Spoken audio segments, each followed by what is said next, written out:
Capítulo primero, que se titula así, tal cual lo dice el Padre Ramiro. En el principio existía el amor, no la misericordia. Y el capítulo está dividido en varios apartados. En concreto 4. El primer apartado dice Dios es amor. El segundo, el amor se hace don. El tercero, el don se hace perdón. Y el cuarto, que es la bomba, se titula El amor visceral de Dios. Empezamos. Dios es amor. Juan comienza su evangelio con las palabras: en el principio existía el verbo. No dice el principio era el verbo, sino en el principio era el verbo, existía el verbo. En efecto, el verbo estaba en el principio junto a Dios, pero no era el principio. A ver, empieza a ver caras raritas. Paréntesis, explicación. Lo que voy a decir ahora no me lo invento yo. Lo dice el Padre Cantalamessa, que es un teólogo absolutamente fiable. Entramos en el terreno del misterio, en el cual tenemos que aceptar y creer sin intentar comprender. Hay que descalzarse, lo acabamos de decir. Con zapatos no entiende una la Trinidad. Sin zapatos mal, pero con zapatos nada. Y segundo, intentar entender que Dios, el inabarcable, está vivo, es el Dios vivo. Y todo lo que está vivo tiene una dinamicidad, un movimiento, aunque sea interior. ¿Vale? Entonces vamos a intentar asomarnos, con el planteamiento que nos hace el Padre Cantalamessa, a la intimidad de la Trinidad, a lo que pasa en la Trinidad. Lo poquito que podemos vislumbrar e intuir. Tiene que actuar la fe y descalzarnos ante el misterio. Esto no es 2 y 2 son 4. No es así. Vamos a intentar comprender lo que el Padre Cantalamessa nos dice de la vida íntima de Dios, de las entrañas de Dios, de la Trinidad, del Padre, del Hijo y del Espíritu Santo. Todo lo que voy a leer es teológicamente cierto, o sea, no es cuestionable, os lo tenéis que creer. Entenderlo es otro tema. Si lo entendéis, me descubro, porque yo no lo entiendo, yo me lo creo y barrunto cosas, me maravillo de cosas, pero no podemos comprender a Dios porque entonces Dios no sería Dios, o yo sería Dios también para poderlo comprender. ¿Me explico? Nos asomamos al misterio con reverencia, con pasmo, con profundo respeto, con emoción, descalzas y creyendo profundamente lo que os voy a decir y barruntando lo que Dios nos dé a barruntar a cada una. Si no entendéis todo, no pasa nada. Señal de que sois normales. ¿De acuerdo? Sigo.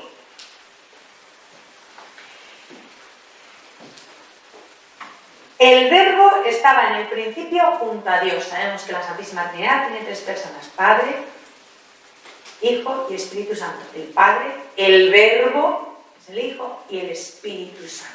Bien, pues el verbo estaba en el principio junto a Dios, pero no era el principio. El principio y el fin es el Padre. Siempre, siempre, siempre. De todo. El origen y el fin es el Padre. Luego el verbo estaba en el principio junto a Dios, pero no era el principio. El principio de todo no es el verbo, y ni siquiera la abstracta esencia divina, ni siquiera la divinidad, Dios, o el ser supremo, Dios, sino la persona del Padre. El Padre es el principio, el origen y el fin. Del Padre venimos y al Padre vamos, al Padre nos lleva Jesús. Y Jesús lo dice: voy al Padre mío y Padre vuestro, al Dios mío y Dios vuestro. Él va por delante en todo. Vamos al Padre. Según la visión clásica de los padres griegos, compartida hoy cada vez más ampliamente por la teología latina, en Dios la unidad no es separable de la Trinidad, sino que forma un único misterio y brota de un único acto. En pobres palabras humanas, podemos decir que el Padre es la fuente y el origen absoluto del movimiento de amor. Todo amor que existe brota del Padre. Todo amor que existe. Todo amor brota del Padre. El Hijo no puede existir como Hijo si ante todo no recibe del Padre todo lo que Él es. Para que el Hijo sea Hijo, tiene que haber un Padre. Si no, no puede haber un Hijo. Luego el Hijo es Hijo porque el Padre es Padre y hace que Él sea Hijo. Esto es bastante elemental. El Padre es el único, incluso en el seno de la Trinidad, que no necesita ser amado para poder amar. El Hijo y el Espíritu necesitan ser amados para poder amar. El Padre no. Lo dice el Padre Cantalamessa y esto no es herético, es verdad. ¿Que os sorprende? A mí también. Pero es así. El Padre es el único, incluso en el ámbito de la Trinidad, en la vida íntima de la Trinidad, que no necesita ser amado para poder amar.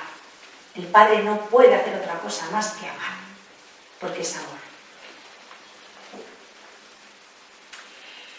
Y fruto de ese amor son el Hijo y el Espíritu. Ahora vamos.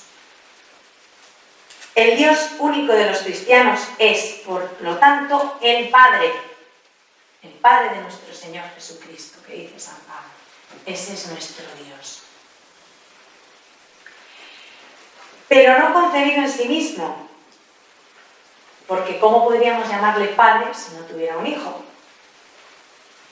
El Padre es Padre, lo acabo de decir, porque tiene un Hijo. Si no, no sería el Padre, sería Dios.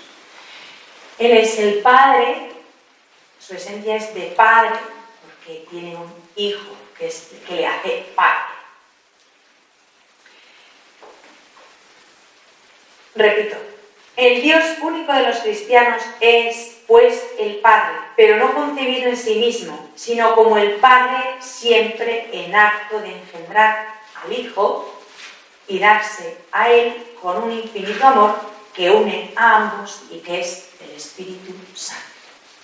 El Padre es Padre porque está en un perpetuo engendrar al Hijo. Está engendrando al Hijo continuamente. ¿Cómo engendra el Padre al Hijo continuamente? Acabo de decir que el Padre lo único que puede hacer es amar. No puede hacer otra cosa porque es amor, ¿no? Entonces, en ese acto continuo de amor está engendrando continuamente al Hijo. Y esa corriente de amor que les une a ambos, porque al engendrar al Hijo amándole, el Hijo corresponde al amor del Padre, y se crea entre el Padre y el Hijo una corriente de amor mutua, perpetua, eterna, inagotable, perfecta y purísima, que es Dios, como ellos, y es el Espíritu Santo. Resumida la Santísima Trinidad: Padre, Hijo y Espíritu Santo. El Espíritu es la corriente de amor inagotable que fluye sin descanso entre el Padre y el Hijo y que continuamente está engendrando al Hijo. ¿Os lo creéis? Si no lo entendéis, yo no lo sé explicar mejor. Pero eso es asomarnos un poco al cielo, a esa corriente de amor infinito e ininterrumpida en la que vamos a transcurrir, en la que va a transcurrir nuestra eternidad. El cielo básicamente no es otra cosa. Entonces, pues así contado, la verdad, apetece cada vez más. Entonces, sigo. Este amor que hay en la Trinidad y que constituye a la Trinidad es naturaleza. Todavía se complica un pelín más. No es gracia. ¿Qué quiere decir esto? El padre Cantalamés advierte que cuando explica esto está utilizando términos accesibles para nosotros, quizá no los más adecuados teológicamente, porque como empieza a ser adecuado teológicamente no entendemos ni todo, ¿vale? Entonces lo que se trata es de que la gente lea el libro y pille algo. Entonces, utiliza términos accesibles, lo dejo claro, pues si escucha esto algún teólogo que diga que no he dicho burradas, primero que lo dice el padre Cantalamés aquí, ¿no?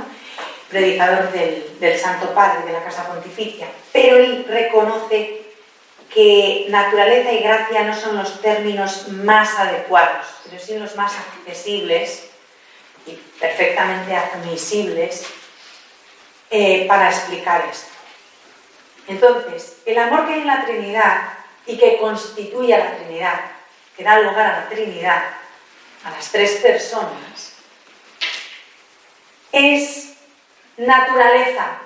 O sea, la Trinidad es amor por naturaleza. O sea, lo mismo que yo soy carne, hueso, sangre, en fin, una serie de cosas, psicología, cuerpo, espíritu, alma, y entonces soy un ser humano, mi naturaleza es así. La naturaleza de la Trinidad es amor. La Trinidad es amor por naturaleza. Dice, no es gracia. La Trinidad por naturaleza es amor. La Trinidad por naturaleza no es misericordia. La misericordia es otra vuelta de tuerca que viene después. Por eso en el principio existía el amor, pero no la misericordia. Porque la Trinidad es amor y el amor existe desde el principio, desde que Dios existe. Pero la misericordia no. Que el Padre ame al Hijo no es gracia, no es un regalo, no es una concesión. Es, de alguna manera, una necesidad. El Padre necesita amar al Hijo. Necesita amar al Hijo y engendrarlo para existir como Padre, si no, no sería Padre. Y que el Hijo ame al Padre tampoco es una concesión, tampoco es una gracia, tampoco es un regalo, tampoco es un don. Es una necesidad intrínseca del Hijo. Aunque libre, porque el Hijo ama al Padre libremente, no obligado, si no, no amaría. Si fuera obligado, no sería amor. El Hijo corresponde al amor del Padre libremente, pero también es una necesidad de su propia esencia. No puede dejar de amar al Padre. Es que dejaría de ser hijo si no le amara. Sería un siervo, sería, no sé, sí, un siervo, un criado. Un hijo siente, si de verdad se siente hijo, si sabe hijo, siente una necesidad imperiosa de amar a su padre por su propia naturaleza, es algo intrínseco. Si soy hijo, amo a mi padre, si no, no soy hijo, soy un jornalero, creo que decía el hijo pródigo, ¿no? Siendo hijo decía, bueno, pues que me trate como uno de esos jornaleros, y no fue tratado así, fue tratado como hijo. Bueno, pues el hijo, si de verdad se siente hijo, indefectiblemente ama a su padre. No puede hacer otra cosa.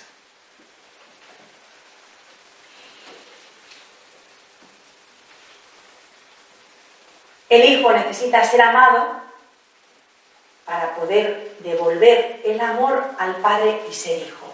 Y se establece la relación entre el padre y el hijo en el amor, ¿no? El padre necesita amar al hijo y engendrarle porque no puede otra cosa, porque el amor necesita difundirse y el hijo necesita corresponder a ese amor que recibe para ser hijo de ese padre. Pero esto es como si dijéramos algo natural, necesario, de alguna manera obligatorio, forma parte de su naturaleza, no puede ser ni actuar de otra manera. El amor es parte de la naturaleza de Dios. Y el Padre y el Hijo, como os he dicho hace un momento, exhalan el espíritu amándose mutuamente, ¿no? Dan lugar a la tercera persona, que es esa corriente de amor, ese espíritu, ese flujo, ese amor, esa fuerza, que es persona en sí mismo, que es el Espíritu Santo.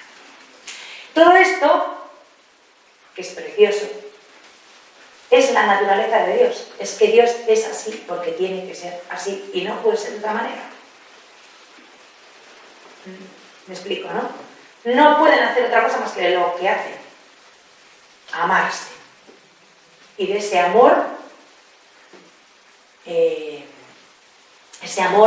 vive así, esa naturaleza de Dios, da lugar a las tres personas. Más o menos, ¿está pillado? Es que las caras que ponéis, ¿no? Para filmarlas desde este lado, ¿verdad? Vale, pues yo creo que es clarísimo y es precioso, ¿no? Porque Dios es amor, por naturaleza es así y no puede ser de otra manera. Solo en Dios se realiza de manera plena aquello que San Bernardo dice del amor, es decir, que no tiene otro porqué fuera de sí mismo. El amor se basta por sí mismo, agrada por sí mismo y a causa de sí mismo. Es él en su propio mérito y su premio. O sea, el amor es su mérito y el amor es su premio. El amor excluye todo otro motivo y otro fruto que no sea él mismo. Su fruto es experiencia de amor, vivencia. Dice San Bernardo, esto lo dice en un sermón sobre el Cantar de los Cantares: amo porque amo, amo para amar. No hay que buscar más razones para el amor, ¿no? El amor, cuando se intenta razonar, pues ya se fastidia, ya deja de ser amor, ¿no? Entonces San Bernardo dice: amo porque amo, amo para amar. El amor se basta a sí mismo. Dios se basta a sí mismo. Se basta, es absolutamente feliz y pleno en sí mismo. Pero sin embargo, nada es bastante para el amor.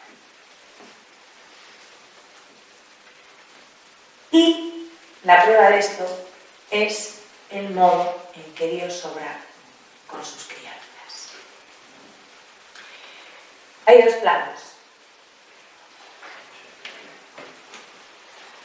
Lo que Dios vive hacia adentro y lo que Dios vive hacia afuera. Hacia adentro es absolutamente feliz, se basta, no nos necesita absolutamente para nada, pero para nada, para nada, para nada. Ni necesitaba la creación tampoco. Sin embargo, lo que vive hacia afuera le hace amar, ahora vamos a ver, de una manera concreta, que no existía en el principio, que es la misericordia. El amor de Dios hacia nosotros es misericordia. Dios no tiene que tener misericordia de sí mismo. El Padre no tiene que tener misericordia del Hijo ni del Espíritu, porque son Dios. Sin embargo, hacia nosotros tiene que tener misericordia. El amor de Dios hacia nosotros no existía en el principio, existe a partir de nuestro pecado y se llama misericordia. Pasamos a la segunda parte. El amor se hace don. ¿Qué pasa cuando Dios crea el mundo y dentro de él crea criaturas a su imagen y semejanza? Lo único que sucede es que el amor se hace don. Y el amor, como el bien, por su propia naturaleza, tiende a difundirse. Dice Santo Tomás de Aquino en la Suma Teológica que es diffusivum sui, que se difunde a sí mismo. Dice, porque tú solo eres bueno y fuente de vida, hiciste todas las cosas para colmarlas de tus bendiciones y alegrar su multitud con la claridad de tu gloria. Así reza la Iglesia en la plegaria eucarística cuarta, que empezó a utilizarse después del concilio. Y Santa Catalina de Siena expresaba esta misma verdad con términos, pues como era ella, ¿no? Con términos muy ardientes en una de sus oraciones. Dice así Santa Catalina: entonces, Padre eterno, ¿por qué creaste a tu criatura? Estoy muy maravillada de ello.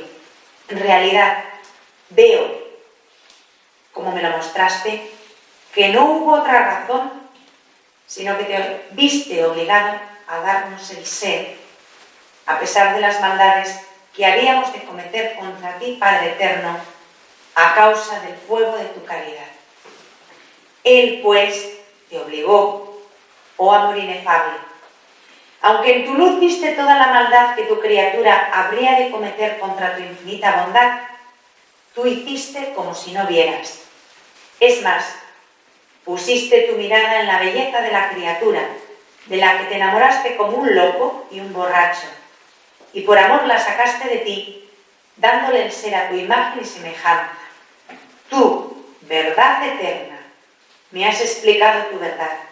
Es decir, que el amor te forzó a crearla. Qué bonito. El amor a Dios no le ha dejado en paz. Esto ya lo dijo Orígenes, antes que Santa Catalina, ¿no? Este amor derramado ya es gracia, ya no es naturaleza. El amor que hay en la Trinidad es naturaleza. Por naturaleza, Dios es así. Pero no tenía necesidad de haberse metido en el lío de crearnos. Y mucho menos en el lío de redimirnos. Eso ya es gracia.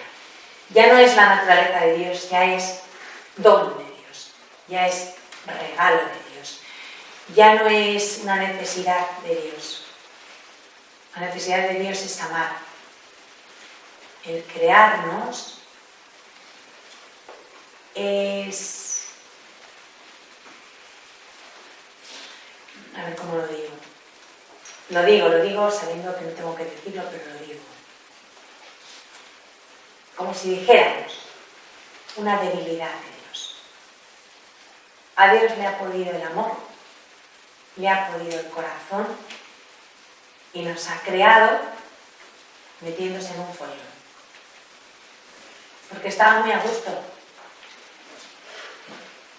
No hubiera tenido que entregar a su propio hijo a la muerte por nosotros. Porque en sí Él es feliz. Y se basta. Pero el amor le puede, nos crea, y una vez que nos crea el amor, como dice Santa Catalina, le vuelve loco y hace locuras. La más gorda, gordísima, es la encarnación. La encarnación no es fruto de la cordura de Dios, sino de la locura de Dios, que nos ha amado de esa manera, ¿no? Este amor derramado ya no es naturaleza de Dios, es gratuito y es don, es condescendencia, es gesed, es misericordia. San Ireneo tiene una página preciosa hablando de esto. dice San Ireneo de Lyon.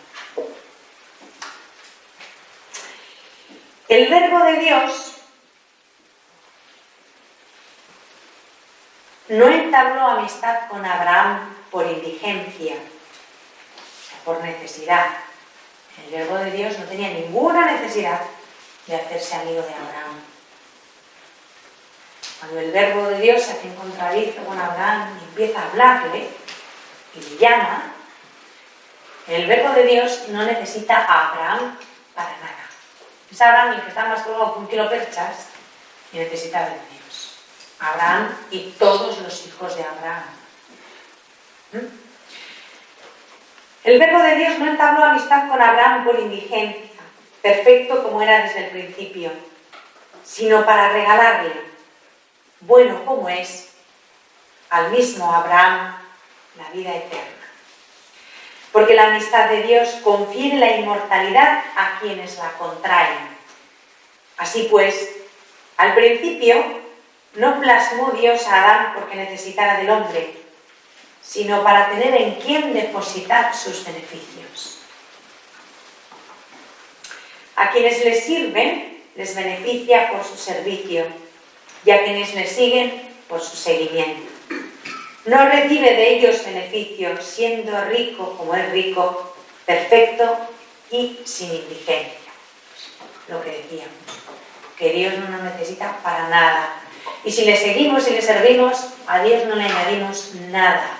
Si hay gente que dice, bastante bien me porto, ya puede Dios darme... No, a ver, que si te portas bien, es beneficio tuyo, no de Dios. Y si Dios te da una ley para seguir, es para tu bien, no para Él. No necesita nada, se nos meta en la cabeza.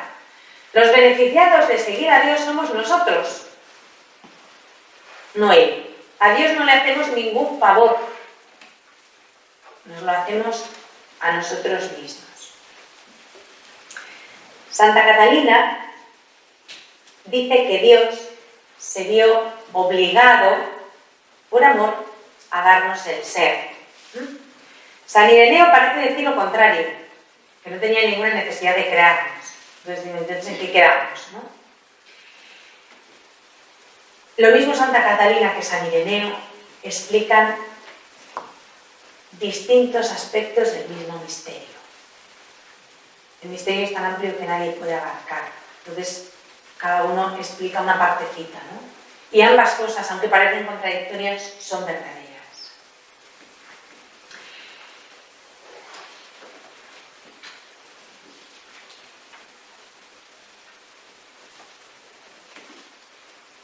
Lo que está claro es que Dios,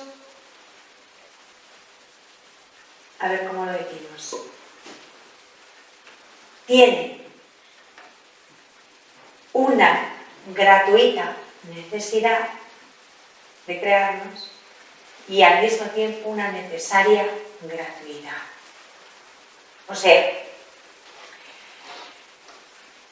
necesita crearnos porque el amor le impulsa a hacerlo, no porque sea una necesidad real, sino es una necesidad gratuita que él se monta, y al mismo tiempo después nos colma de regalos por una necesaria gratuidad. Una vez que ya nos ha creado, nos tiene que dar todo gratis, porque somos unos pobres desgraciados que es que no tenemos nada. Entonces es una necesaria gratuidad. Es una obligación que Él se crea libremente. Dios se obliga a nosotros porque quiere obligarse, no porque haya una obligación real. ¿Qué obligación tenía Dios de crearnos? Ninguna. ¿Qué obligación tenía Dios de darnos todo? Ninguna. ¿Qué obligación tenía Dios de rescatarnos del pecado cuando lo cometimos? Ninguna. A Dios solo le obliga una cosa: su amor, que no puede más, que no puede hacer otra cosa que amar y amarnos, ¿no? Esa es la razón de la creación. No necesitaba para nada la creación. Dios es infinitamente feliz en sí mismo. Nosotros de alguna manera, le hemos complicado la vida con lo gusto que estaba Él. repente una patrulla de mendruguitos que no hace más que meterse en líos y hay que estar todo el tiempo cuidándoles. Y no puede desentenderse, lo dice Oseas. Mi corazón se ha vuelto contra mí.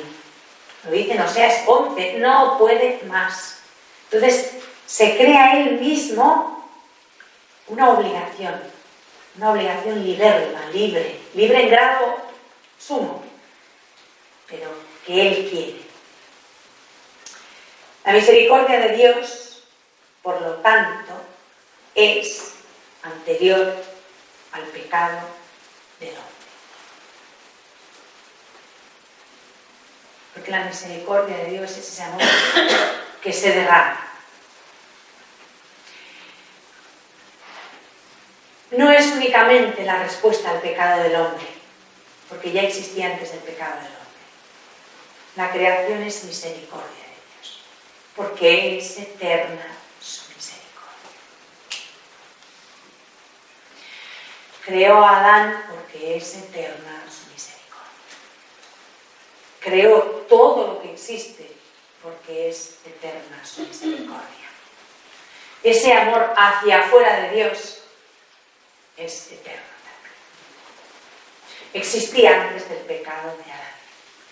Otra cosa es que luego ya, con el pecado ya pusimos la misericordia de trabajar a full, a toda velocidad y sin límite de revoluciones. No quiero más remedio.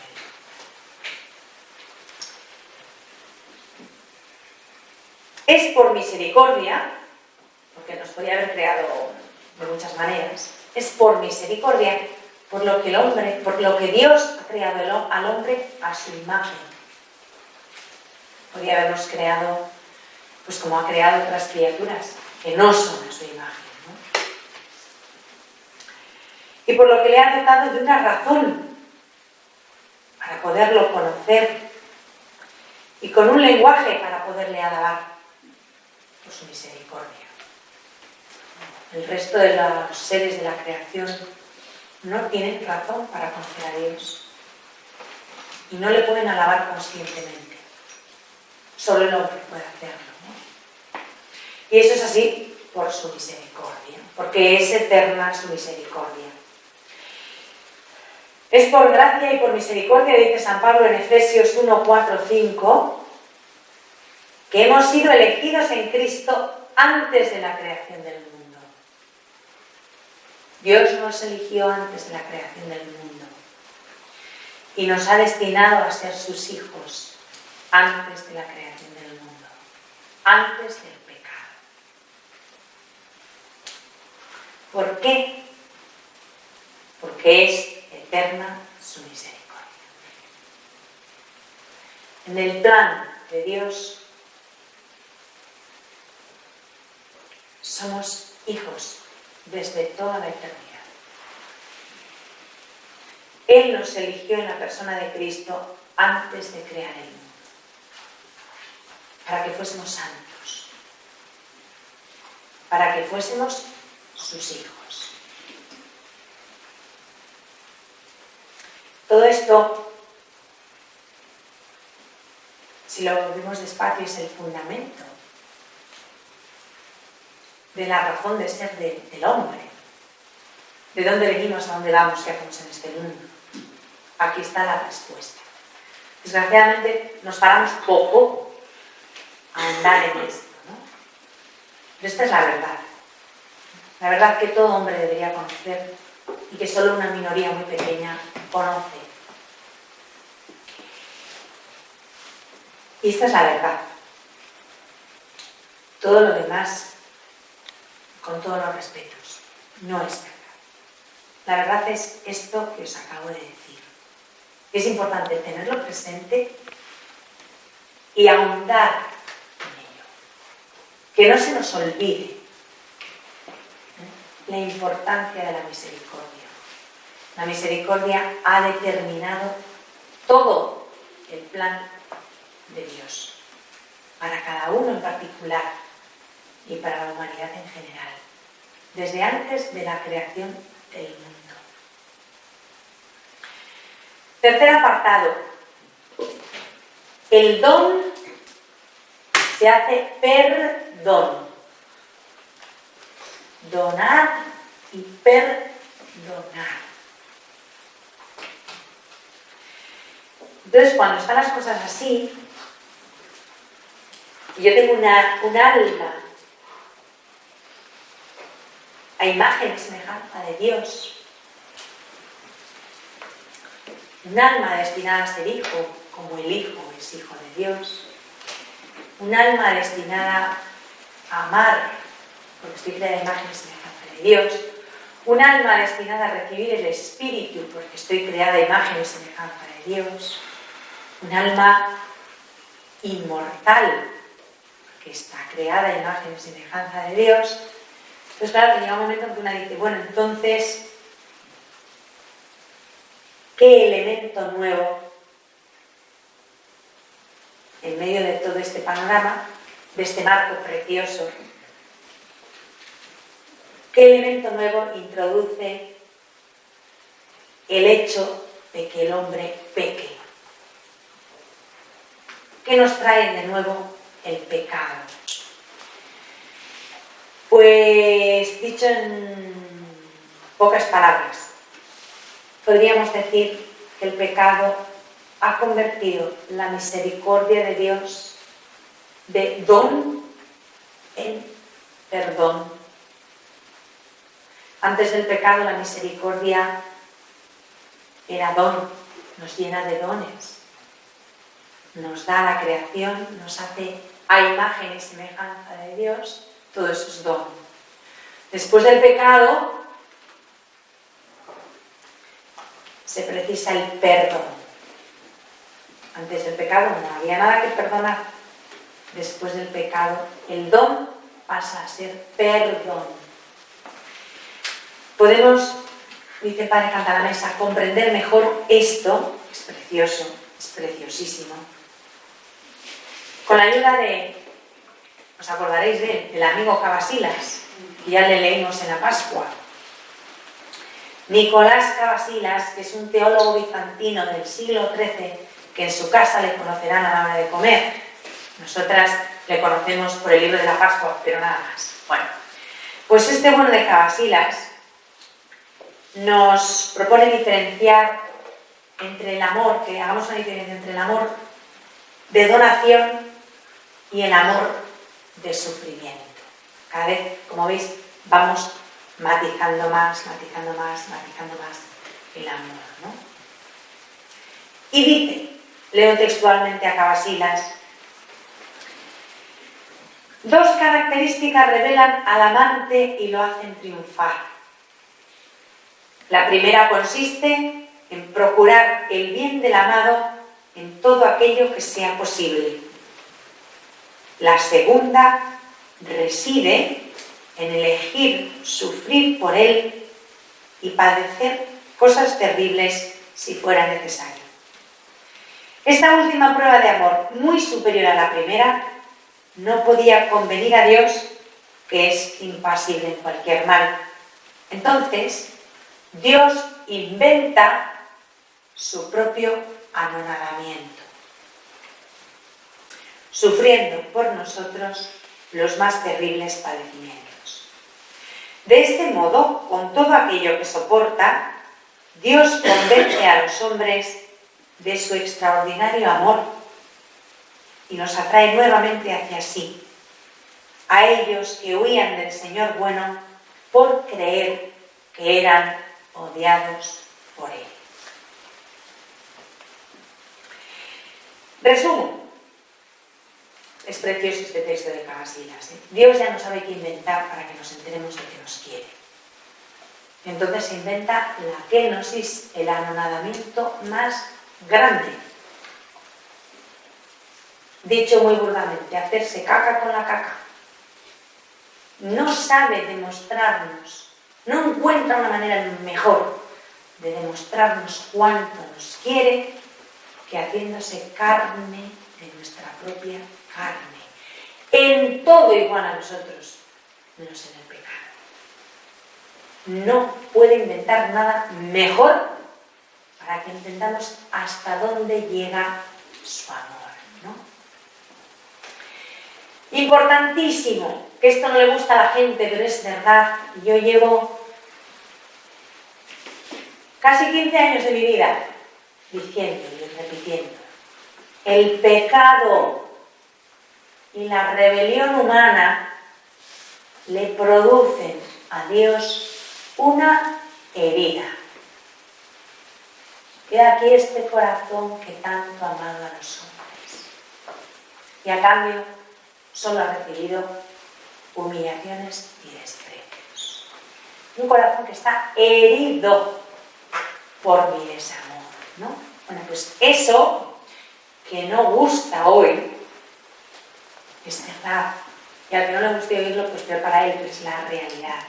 El pecado hiere a Dios. Es un misterio, pero le vulnera, le hiere, le afecta, le destroza.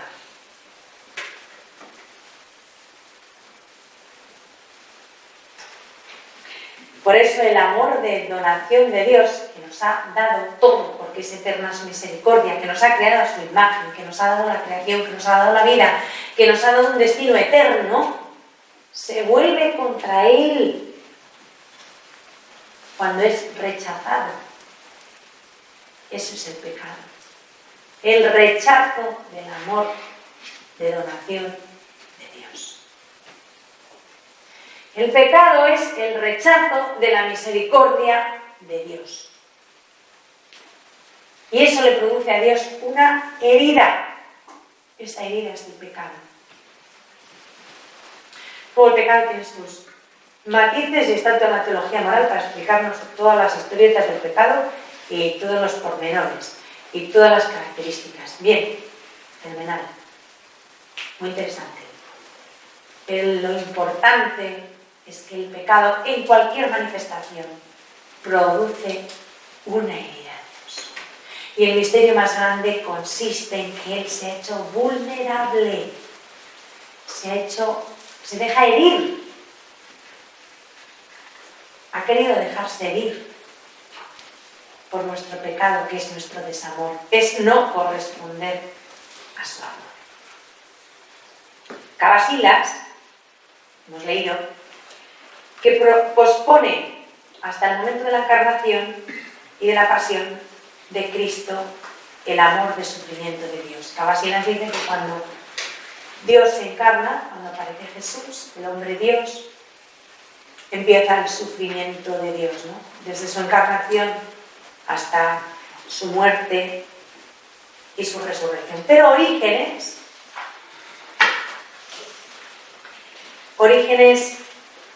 en el siglo III, antes que Cavasilas, que es el siglo XIII, había expresado una idea diferente que se ha redescubierto últimamente y hoy la teología acoge, e incluso el magisterio de la Iglesia acoge, ¿no? Y Orígenes dice lo siguiente: si lo de Cavasilas es bonito, lo de Orígenes es para perder el sentido, ¿no? Lo dice en una homilía sobre Ezequiel 6:6. Podéis buscar a Ezequiel 6:6. Después leéis esto y después os morís. Que yo casi me muero cuando lo he leído, ¿no? Dice: el Salvador, dice Orígenes, descendió a la tierra por piedad hacia el género humano. Él sufrió nuestras pasiones, aún antes de sufrir en la cruz, antes incluso de haberse dignado tomar nuestra carne, porque si no las hubiera sufrido ya con anterioridad, no habría venido a participar de nuestra vida humana. ¿Cuál es esta pasión que desde el principio Él sufrió por nosotros?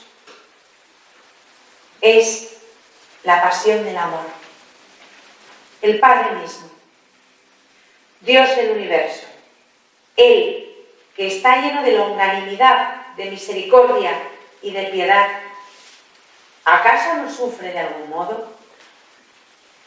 ¿O es que tú ignoras que cuando ocupan las cosas humanas Él sufre una pasión humana. Él sufre una pasión de amor.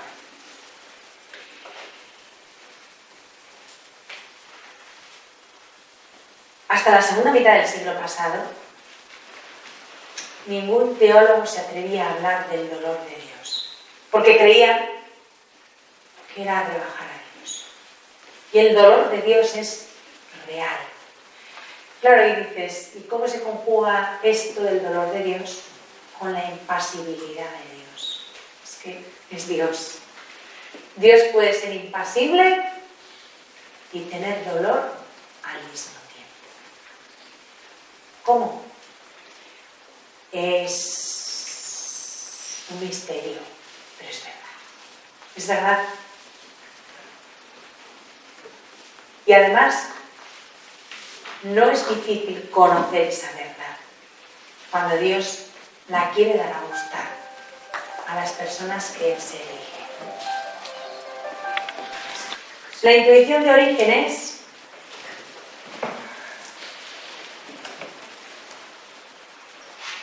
ha debido de esperar las grandes catástrofes del siglo pasado para brotar de nuevo en la conciencia de la Iglesia. En la segunda mitad del siglo pasado, algunos de los más conocidos teólogos hablaron por fin del dolor de Dios, porque se tenía como reparo, como pudor de hablar del dolor de Dios, porque creían que era rebajar a Dios, mostrarle frágil, vulnerable, dolorido, y eso es mentira. Pero bueno, en la historia de la espiritualidad ha habido momentos en que no se podía concebir esa debilidad de Dios, ¿no? Que no es debilidad, en el fondo, al menos yo lo vivo así y lo siento así, no es la grandeza más, si vale la expresión, la grandeza más grande de Dios, ¿no? Que es capaz de conmoverse y de sentir dolor ante mi dolor, ante mi pecado, ante mi miseria, ante mi infelicidad, ante mi muerte, porque a Él le duele lo mío, no le duele lo suyo, ¿no? Esa es la diferencia con el dolor del hombre, que a nosotros nos duele lo nuestro y a Dios no le duele lo suyo, porque Él en sí mismo es feliz, le duele lo nuestro. Esa es la diferencia sustancial entre el dolor de Dios y nuestro dolor, ¿no? La Comisión Teológica Internacional terminó expresando un juicio sustancialmente positivo sobre todas estas cuestiones. Y esta visión fue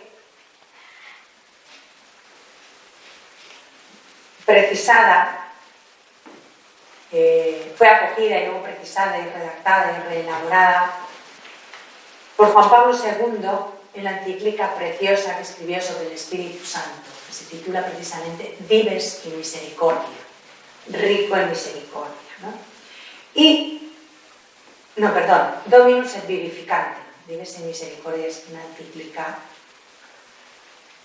ahora no recuerdo exactamente, pero bueno, la encíclica de la que estoy hablando sobre el Espíritu Santo se titula Dominum et Vivificante, ¿no? Y dice así Juan Pablo II: la concepción de Dios como ser necesariamente perfectísimo excluye ciertamente de Dios todo dolor derivado de limitaciones o heridas. Pero en las profundidades de Dios se da un amor de Padre que ante el pecado del hombre, según el lenguaje bíblico, reacciona hasta el punto de exclamar: estoy arrepentido de haber hecho al hombre. El libro sagrado nos habla de un Padre que siente compasión por el hombre como compartiendo su dolor. En definitiva, este inescrutable e indecible dolor de Padre engendrará sobre todo la admirable economía del amor redentor de Jesucristo, para que por medio del misterio de la piedad en la historia del hombre, el amor pueda revelarse más fuerte que el pecado. En la humanidad de Jesús Redentor se verifica el sufrimiento de Dios. Dominum et vivificantem, número 39. Esto que dice Juan Pablo II no es ninguna idea nueva, para nada es nueva, ¿no? Es simplemente redescubrir el verdadero rostro de Dios. De verdad vemos el rostro del Dios de la Biblia, que durante muchos siglos ha sido ensombrecido por el Dios de los filósofos, el Dios de los teólogos. El Dios de los filósofos era un motor inmóvil que todo lo mueve sin ser movido y mucho menos conmovido por nada, ¿no? Y a propósito de esto, voy a leer, y ya concluyo, un texto precioso de un rabino, el rabino Zoli, que había llegado a la misma conclusión que los teólogos cristianos, únicamente estudiando y comentando la Biblia, ¿no? El Antiguo Testamento. Y mucho antes que todos estos autores cristianos, y mucho antes que Juan Pablo II en Dominum et Vivificantem, el rabino Zoli dice: ¿sufre Dios? Pensar sobre esto es para mí un deber del corazón. Dios permanece siempre herido. Dios siempre sufre, o en la justicia o en su piedad. Es decir, ya sea cuando tiene que castigar el pecado o cuando pasa por alto el pecado de los hombres. Sufre a causa del hombre que peca y con el hombre que peca.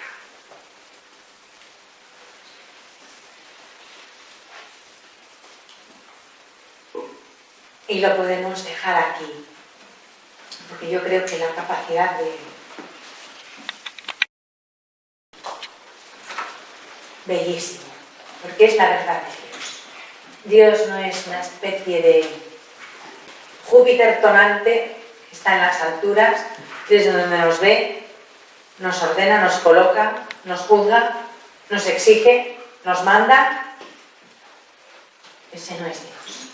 Dios es un Padre, lo hemos visto ante todo, es Padre, del que viene todo amor, que por amor se ha visto impulsado, impelido a crearnos a unas sabiendas de que le íbamos a traicionar, y a sabiendas que iba a ser necesaria una redención y que iba a tener que entregar a aquel a quien él más ama para podernos rescatar. Y a sabiendas de todo eso, Dios nos crea. Y encima no nos crea y se desentiende, sino, como digo, da lo más que tiene, y nosotros le dolemos. El amor hace que a Dios le dolamos, si cabe la expresión. Yo le duelo a Dios. Yo le afecto a Dios. Mi falta de correspondencia no le deja indiferente. Ese es el misterio más grande, ¿no? Que el amor a Dios le ha hecho vulnerable. El amor hace que Dios, que es el inmutable, el omnipotente, el todopoderoso, pueda ser herido. ¿Y qué le puede herir a Dios?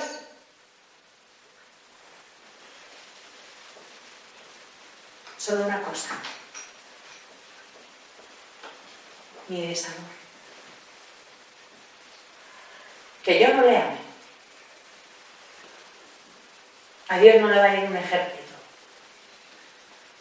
A Dios no le va a ir, no sé, qué cosas poner, ¿no? A Dios solo le hiere que yo no le ame. Eso es el pecado. El pecado es que hemos amado cualquier otra cosa, generalmente a nosotros mismos, con distintas versiones, ¿no? Más que a Él.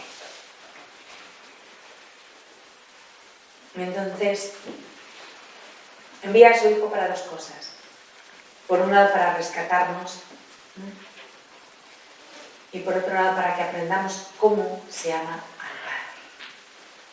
Y Él nos lo dice, ¿no? Mañana lo vamos a celebrar. Este es mi Hijo amado, en quien yo me complazco. Y no es mi Hijo amado en quien yo me complazco porque le quiera más que a vosotros. No es mi Hijo amado porque Él me ama. Es el Hijo que sabe amarme. Ese es el sentido de el Hijo amado. No parece que es el niño bonito de papá, no. Es el Hijo que de verdad sabe amar al Padre. Sabe corresponder al amor del Padre. Y el Padre se complace en Él. Y ya más no nos ha podido dar. O sea, nos dio todo gratis, porque eso ya no era esencial para Él crearnos. Y por último nos ha dado lo más que tiene, ¿no? O sea, la misericordia más grande de Dios, su respuesta al pecado del hombre, su respuesta a nuestro desamor, es la encarnación. Es Jesús en carne, ¿no? Y es la cruz. ¿Cuál es la respuesta de Dios al pecado del hombre? Un montón de mandobles y fulminarnos a todos. Mi corazón se ha vuelto contra mí. Mi respuesta a vuestro pecado es mi Hijo, el amado, en la cruz. Ya más no tiene. Él no tiene nada más que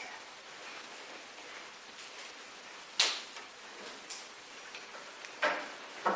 Cabo.